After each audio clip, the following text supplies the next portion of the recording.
you from RotoWire with the big 5 takeaways of week 6 of the NFL season. Number 5, to the best of my recollection, Matt Ryan has been one of the most frustrating and maddening quarterbacks in fantasy football for the last decade. It seems like when he has a game where he has no chance, the dude goes off. And then he has the ultimate cake matchups and he underperforms. Way back to his Atlanta days. The one exception was probably the year where they went to the Super Bowl. But other than that, it's always been frustrating. Last week was no different. So they're playing a Jaguars team who shut them out in week 2. I know there was no Michael Pittman, but they were under constant duress and not so good. So he comes in this game. Well, guess what? Matt Ryan completely shreds them. So beautiful for Matt Ryan, but 389 yards and 3 touchdowns. Now, so he's a volatile quarterback too. We know the lows with Matt Ryan. He's going to have games where he doesn't take care of the football. Pass rush is getting to him, and it's going to be disastrous. Good luck knowing when to start him, but he has real upside as he showed in this game. Now, Michael Pittman, he's the big winner, right? When I handicapped this game and broke it down, my main point was Jacksonville had gotten a lot of pressure, obviously, on Ryan in the opening contest in week 2. And the Indy offensive line has 3 real weak links, so it's very easy to get pressure on Ryan. But knowing that Michael Pittman excels in the short routes, the crossers, the things you can get quick hitting production on, I thought they could use him to mitigate the pass rush. Remember, these divisional battles, you play a team twice, and so you have that opportunity to make adjustments, and Frank Reich is a very good coach, and he made those adjustments. So Pittman hauls in 13 catches for 134 yards. Now, not a big surprise for fantasy managers, right? I mean, those who invested in him, you were taking him in the early 3rd round of 12-team leagues, and so he was projected by many as a top 10 receiver, and he looks like he's clearly on that path. Will he have bad games? Sure. We've already seen Jamar Chase have bad games, Justin Jefferson. We've seen all the good receivers have down games. Michael Pittman's no different. But I think from a PPR perspective, overall, he's a gold mine. All right, top story number 4. You know, over the years, I always love when a running back gets going late in the game. He'll either turn a good game into a great one for fantasy, or he'll turn a great game into an elite game. You know, that idea of wearing down the defense, they call it. I don't know that that's necessarily true. But when we think about Breece Hall, I'll talk about 2 running backs in this section. Breece Hall, that was it. Green Bay had done a decent job. They're not a good run defense, but they weren't worried about Zach Wilson. We saw when they played the Giants, they tried to take Saquon Barkley away and let Daniel Jones beat them, and Daniel Jones did beat them. So they went in with the same mindset. Let's stop Breece Hall. Good for a while. And then all of a sudden, in the 4th quarter, late 3rd quarter, Hall breaks 34-yard touchdown run. Ends the day with 20 carries. Strong fantasy day. Didn't have the receiving numbers he's had. So what? Kid looks like a star, but it's great to see that. Michael Carter only has 6 carries. Normally he was seeing about a dozen touches, so that fell off a little bit.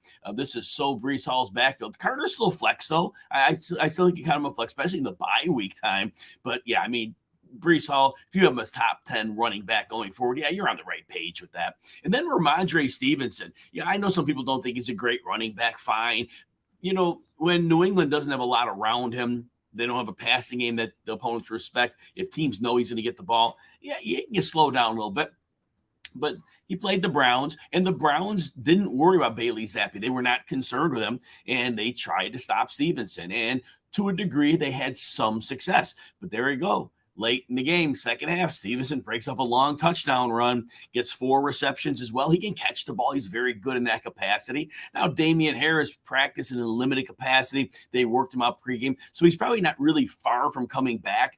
And so Stevenson's going to be in a timeshare. That's just the way it's going to be. Damian Harris, a very good back as well. And so, but when Stevenson has the game to himself, and I know every game won't be Cleveland, but I think actually in tougher matchups, he'll probably be better off if teams don't like sell out to stop him a bit. And I think he'll have great opportunity, but he's a very, very good running back. And it was nice to see him also cash in with a late touchdown as well.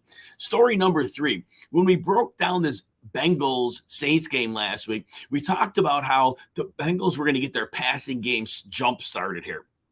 Now, first of all, we also mentioned that T. Higgins would be a good start because I put it this way. People were worried he's going to be a decoy. Well, I said this. He could have been a decoy against the Ravens. They let him stand on the sidelines. So they tipped their hand already. If he's on the field, he's playing. The stat line wasn't great, but he had 10 targets. Joe Burrow was off a little bit. Burrow put up really good numbers, but he was off. A lot of balls were thrown behind, especially to Higgins. So Higgins ends up with a 10 PPR game, which you'll take, but it wasn't his fault. There were 10 targets. He could have had a much bigger day, but really 3 of those 4 that he didn't catch were just simply not good passes. Again, not Higgins' fault. Higgins is just fine. But here's what we talked about. We talked about Ja'Marr Chase and Burrow have struggled when opposing defenses have a top 9 or better pressure rate. Those are 3 games this year.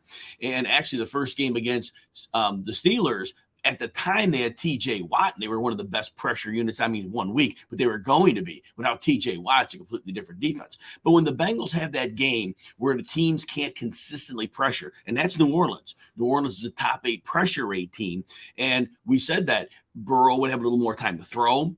Chase would definitely have time to get more separation in his routes. Marshawn Lattimore was out, and it didn't come on till late, but he went off, and it was good to see it. Nice to see. It wasn't that signature 200-yard game, but it was a very, very strong performance by Ja'Marr Chase. Burrow ends up with 4 total touchdowns, 300 yards on the nose, so very strong. But here's what I want you to take away from that. It's going to be very important to pay attention to our in-week analysis on the situation. We're going to talk about teams and the pressure that they're going to face. Now, the line that they invested in the offseason could gel. Remember, offensive lines don't always become better overnight. It's a big process of communication. And so this line could get better as the season goes on. But for right now, it's still very hypersensitive to pressure. Good pressure rate. Burrow's probably not going to have a great game. Ja'Marr Chase, probably not a great game. T. Higgins benefits in those scenarios. But there's games when there's no pressure, they all could win. So top story number 2. Lesson in sports psychology. I learned this. I'm old, okay? I learned this back in the 1980s. Charles Barkley was a member of the Philadelphia 76ers. They were a really good team, but he was like everything for them. And I remember there were a couple games that Barkley missed. And, as a young person, you're like, oh, man, we're going to bet, you bet the other team they're going to whip the Sixers. And both times the Sixers won. And then I paid attention over the years. Now, basketball is a very superstar-driven sport, but even in the NFL, when there are injuries and we think we have a real advantage, sometimes, here's a psychology lesson. The human psyche tells us we won the game before it starts, and it's very difficult to mess with that and to overcome it. Tom Brady was a victim of this. They're playing a Steelers defense. All 3 of their top cornerbacks were down. Not a great unit to start, right? But to go to their backups, even worse. Make it better. Minkah Fitzpatrick, their free safety, was out. That left them with 1 able body of their secondary in the game. Even better, Pittsburgh doesn't pressure well, and they stuff the run. So the game plan, so simple. Pass, pass, pass. Nope, they didn't do it.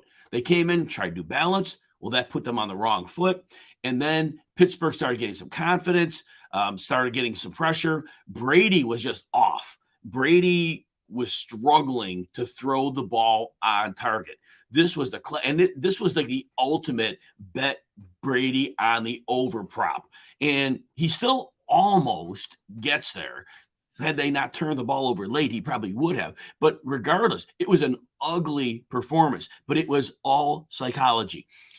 If they went into this game and they obviously took Pittsburgh lightly, the price they paid was a loss, a bad fantasy game. Mike Evans got targeted 4 times against like backups of backups at cornerback. They could have just thrown it to him, like literally step back, take 3-step drop, throw it to Evans, throw it to Godwin. There's nothing they could have done. The communication would never have been there on the back end either. All right. Last top story number 1, the Bills Chiefs. Got to talk about it, right? Of course, that was the big game, right? Well, a little bit of a disappointment. A lot of people wanted the over to come in, didn't come close. I thought the Bills individual team total with the over. Nope, didn't happen. It's fine. The Bills do have the leg up on the home field advantage throughout the AFC playoffs. Huge deal for them. Buffalo needed to win this game for a number of reasons. They have beaten Kansas City before, but last year in the playoffs left, a real bitter feeling with them as, both teams were great teams, but to walk off the field and saying you lost, that was a rough one. So here was the play in that game. So yesterday's game, I talked about this on one of my shows. Gabe Davis went off, obviously, in the playoffs against the Chiefs with the 4 touchdowns and 200 yards. Stephon Diggs in that game had 3 catches for 7 yards. And when those teams played in the regular season last year, he had 2 catches for 69 yards. So he had a long catch, but he did like nothing in 2 games. And then we come into this game and it's like, well, Gabe Davis went off. So right away, I'm thinking contrarian. I'm thinking, well, now we knew the Chiefs went to sell out to stop Diggs last year, but Davis crushed them. Diggs was never going to have a 200-yard, 4-touchdown game. So going into this game, they were going to have to look at it as, well, we got to worry about Gabe Davis too. We can't just worry about Diggs only. Got to worry about both of them. That told me Diggs would have a chance to go off. I thought, now, he probably was not a contrarian DFS play because people may not remember that he had such a poor 2 games last year against them.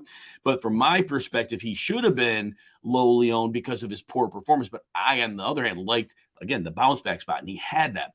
What we learned from this game, though, is, look, Gabe Davis had 6 targets in 2 games, and he's done extremely well on limited targets. But that's the thing.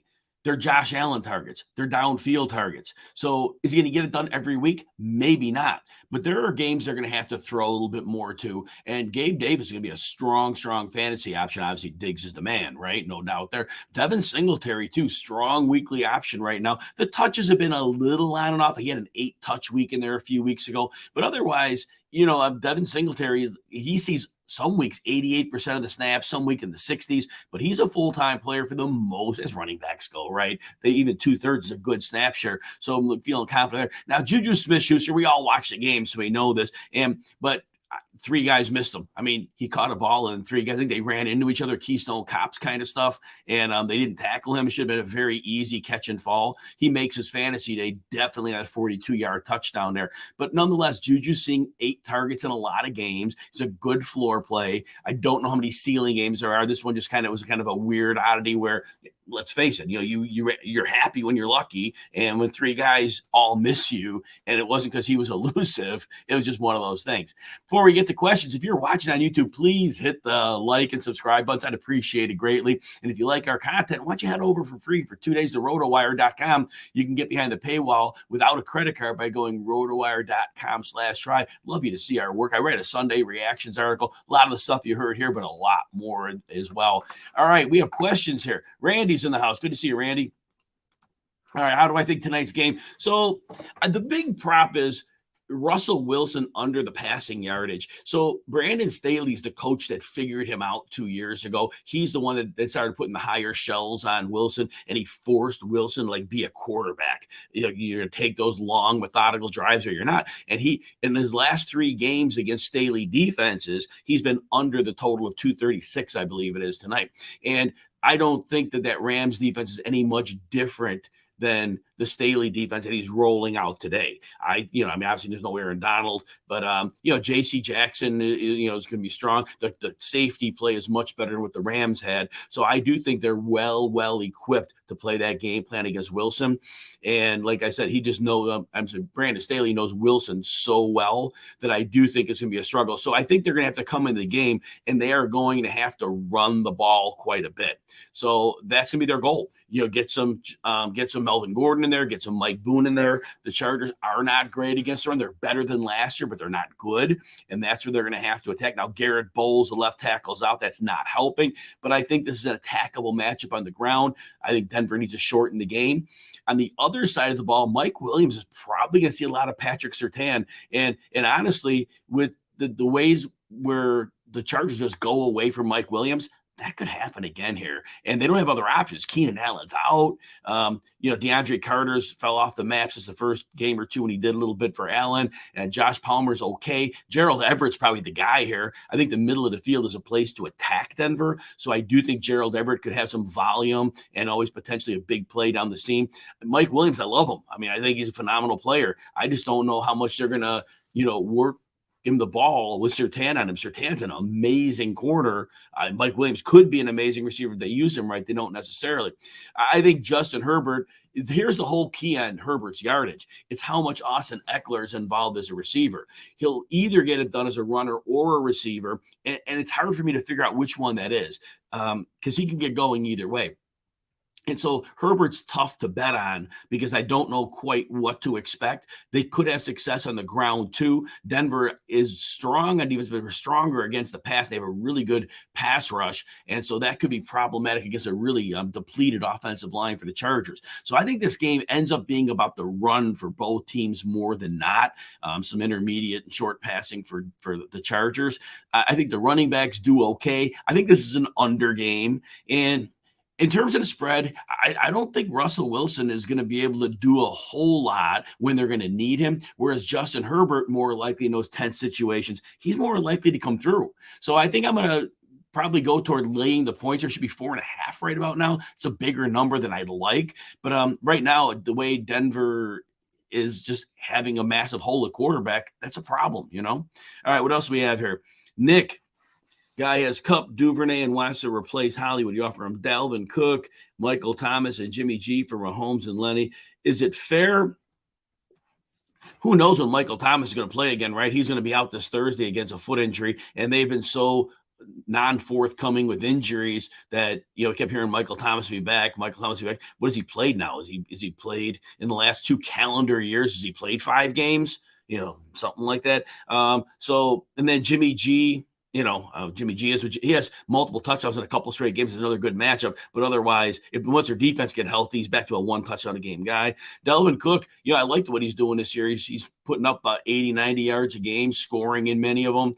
And the other side of the deal, Mahomes is playing at a great level. And Lenny Fournette is getting a ton of targets.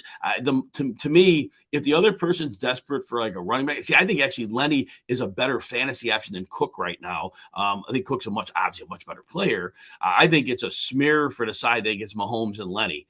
That's what I'd say. So is it fair? Maybe not, but that side, it's like 75-25%. That's what I would say. Because Michael Thomas is real, dicey to trade. To acquire for somebody. So that's my take on that side. I don't know who had which side. I never followed that well. Is Gesicki worth a roster spot? So I just had written something up on him. And so his snap shares increased each game since week 3. He topped out at 64% last week. He does it that 7-target game yesterday, but his other 3 games in the last 4, he's averaging like 2 targets. So it's a difficult call because ultimately Trent Sherfield's playing about 66% of snaps as a receiver, but I think Gesicki's taking some of that slot work. If they mix him in as the slot, well, that makes it different because that's what Gesicki is. If he's going to be a classic tight end in that system, it's not going to work. I just think it's the typical tight end ups and downs. The 2-touchdown game, it is what it is. But again, with Tua's back, I think it's still more likely to be very concentrated to Tyreek Hill and Jalen Waddle. And I just think we're going to see a lot of those 2 and 3 target games like Gesicki and some 0 target games. But I think he just falls in that whole pan of tight ends where, you have volatility and you hope you catch the good game. But there's going to be downside with him. Quarterback stream, Mariota, Ryan, or Rodgers. You know what? I am still in week 6 mode. I'm doing a ton of work today and tomorrow just to close out week. So you checking me on Wednesday stream. I'll be looking forward to next week on Wednesday, but I look backwards for a little while. So too early in the game for me to get to that point. A lot of research gets me to those points. Lincoln, guys offering you a 2023 first, 2023 third, both contending teams, definitely top 3. Most people in league should consider myself top 1. Should you be considering the trade? I guess I don't know. I don't know what you're getting for it. So I don't know what the deal is. 20, it looks like you're getting both of us. I don't know what the deal is. So that makes that difficult for me to assess. Randy, non-PPR, would I rather stash Madison or Mike Boone? With Madison, and he had 2 games at 40% snap share, but last week he went right back down into the toilet. Like he was in the teens, I think. So that went way back down. And I think Cook is the guy by far there. So by holding Madison, I don't know that he has that. He had the 2 weeks of flex value. I don't know that he has that after last week. He may not. And so basically, he's just a roster spot hoping for an injury. So to me, if you're going to bank on a Cook injury and you're going to need him late, yes. There's going to be bye weeks and you're going to need roster spots. You're going to need players in the lineup. Boone, to me, is a player who should be startable as a flex each week. I think he's going to get enough work. And honestly, I think Melvin Gordon looks like a player who's on the back nine. And so I am a little bit concerned. I think I've always thought Boone is an explosive player who's been in bad situations. He was behind Cook and Madison. He was behind Javonte and Gordon. And when he gets a chance, he can play. And he showed last week he can play. And I don't think it's out of the realm that he overtakes Gordon at some point. I know people think I'm crazy saying that, but Boone's an explosive runner who just hasn't had the right opportunity. He might now. So to me, I'd rather have Boone. What else you got there, Randy? Yeah, that's your other running. So yeah, that's what I would say. But I would give you a Boone on that one. Then Darrell Henderson, I talk about him all the time. You already saw it. I told people, I go, don't sleep on it. Malcolm Brown is probably getting carries because Sean McVay does not want to give Henderson a big workload. And what do you know? They signed Malcolm Brown off the street and he gets 7 carries. I mean, like clockwork, right? And so Darrell Henderson, you can tell McVay doesn't really, I like him is the wrong word, but he doesn't want to use him heavily. So there's always a floor with Henderson. All right, let's see. Realize you didn't say you're giving away McCaffrey. Right now, McCaffrey has had an amazing floor. If you're a contending team, you probably want him. It sounds like you're playing for a title this year. So I think you'd want him. And, they're not going to fix their quarterback situations, but he's already shown he's immune to that, which is huge. And, even for the future, I think he's still young enough where you might get another couple of years out of him. I know that running back apex, but he's like that age right now where he'll start to slide a little bit. But if they're doing it right now, they're using him wisely. They're using him in the receiving game more than the running game. That's what they need to do. They need to preserve him a bit. All right, let's see. Super Squash. You have Diggs, Monty, Jamar, and Terry, and Anita running back with trades. Man, it all depends on the size of your league. It's impossible in a vacuum to answer that question. It all depends what other teams' needs are, who has a surplus. So, I mean, I want to tell you is this: look at the other rosters, see what receiver, like who needs a receiver and what level of receiver, and then see that team has running back depth to spare. That's where your deals come from, and make a good offer. Don't try to lowball somebody. Develop good faith with the people in your league, but make an offer that makes his team better, her team better, your team better, whoever it is. Just make the other team better, make your team better, make those win-win deals when you have depth, and then, and it works out. And then let's see, 1.5 premium on Kelsey, Andrews, Waller, and Bellinger. You have McCaffrey. Yeah, you need CMC. You need CMC in that group because, Kamara, who knows if that legal thing comes down before the end of the season. They say it probably won't, but that still could come down. And he's older. Kamara, he's not much older than CMC, but he's had a lot more usage. And Elliott obviously getting near the end too. Rondale Moore's role won't change. It won't change. Hollywood Brown's role has nothing to do with Rondale Moore's role. Moore's a slot player. And so what'll happen is DeAndre Hopkins is coming back. Well, Hopkins will play on the outside. AJ Green will stay on the other side. Ertz will play tight end slot. Rondale Moore will play slot. And that role wasn't changed at all. Makes zero difference in his scheme on his place on the team. But I just think, I know they run completely differently, but basically those 11 targets a game that are going to Marquise Brown, those go to DeAndre Hopkins. They're just different targets. They're not going to be, the downfield ones that some of those, it's just going to be DeAndre Hopkins targets. And since Murray obviously has plenty of chemistry with them, that's the way it's going to work. Randy, what do you got? Young receivers are volatile right now. Well, Garrett Wilson right now, because Zach Wilson's going to killing everybody. Zach Wilson is everybody but Corey Davis. Corey Davis is his boy, I guess, because he's just, the best of them all. And that's unbelievable because he's the worst player of the three by far.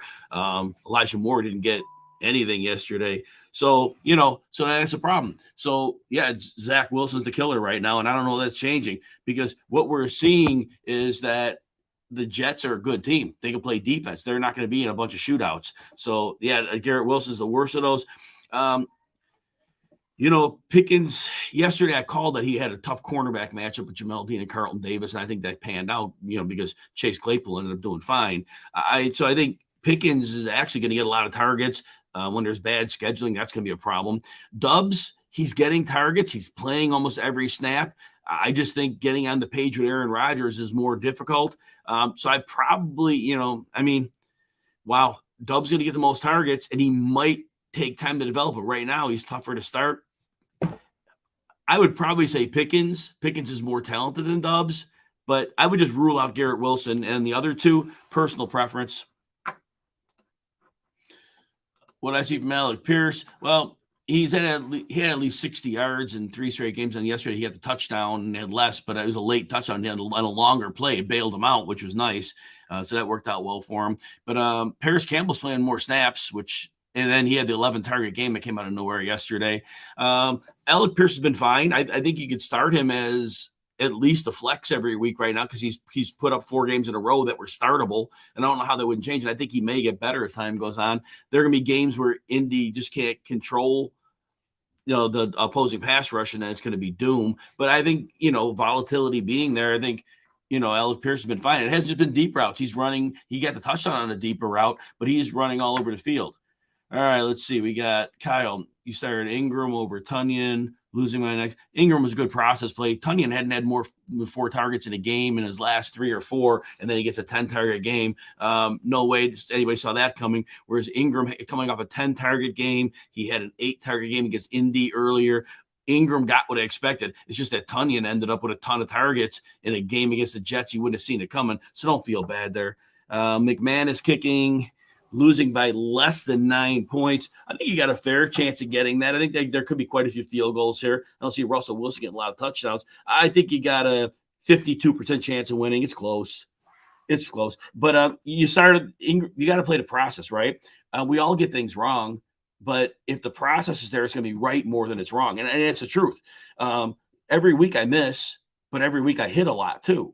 And I always give you the explanation. And when I give you the explanation, if you buy it and it makes sense, then you roll with it. So I think that's the way we do it. I mean, we're going to get some wrong. We can't, who could have predicted that Tampa Bay was going to lose to Pittsburgh, right? Like nobody, except for a Pittsburgh fan. There's with their whole secondary. So that's how football works, right? You did the right thing. You made the right call. You had Waller on a bye, and Waller has been getting targets anyway. Started Lockett. Again, Lockett was a beautiful process play. He's been like 76 yards or more 4 straight games. He had 300-yard games. They were playing Arizona. They should have shredded. If I would have told you that Marquise Goodwin and D. Eskridge would have more yards than the combination of Lockett and Metcalf, you would have told me I'm nuts. Throw me in to the cage or whatever, because I need to be put away. Well, that's what happened. Those two out-yarded Lockett and Metcalf. This is a game where they should have shredded them. Didn't happen. Tyler Boyd, he's a floor play. Doesn't have many ceiling games, so not your fault. Positive vibes. Yep, that's it. Kevin, all right, good to see you. What do you got here? Yep, fantasy football, better at the 80. Yep. That's awesome, man. It's awesome playing. LA Times playing against sports writers, but it's injury. Yeah, it is funny. I think in the moment we see the injuries, and they always, in the relative moment, we just understand how tough the injuries are. But I think if we look back, I don't know the injury rates any greater from one year to the next. We're just caught in the immediacy of the moment. And I think that long-term knowledge just kind of conveniently goes away for us because we don't want to remember the bad beats and things like that. But you're right. But yes, I think ultimately that's the biggest challenge of fantasy football. It's not just coming out of the draft with a good team, but it's having depth, working at getting depth, because most of the time you're not going to have that season where you have the great injury luck. You're going to need that bench to come through for you at differing points. And I think that's what makes the game so beautiful. And there are years when you don't have that and you take the L's, but there are so many times when building up that depth has saved me. And it's like, okay, I did my job. All right, Kyle, that's good. And Kevin, of course, man, thank you for listening. I appreciate that. And Kyle, you're welcome. And Randy, oh, man, I appreciate that. Appreciate it very much. All right, everybody, thanks for hanging in. Everybody, good luck tonight. Good luck going forward. And I will talk to you soon. Follow me at Jim Coventry, NFL on Twitter. I'm doing a lot of data dumps. I'm doing them in threads, a lot of good information for fantasy managers. If you do see those, please retweet the first one of those out when you see them. Let other people get that information. Hopefully it helps them as well. Good night.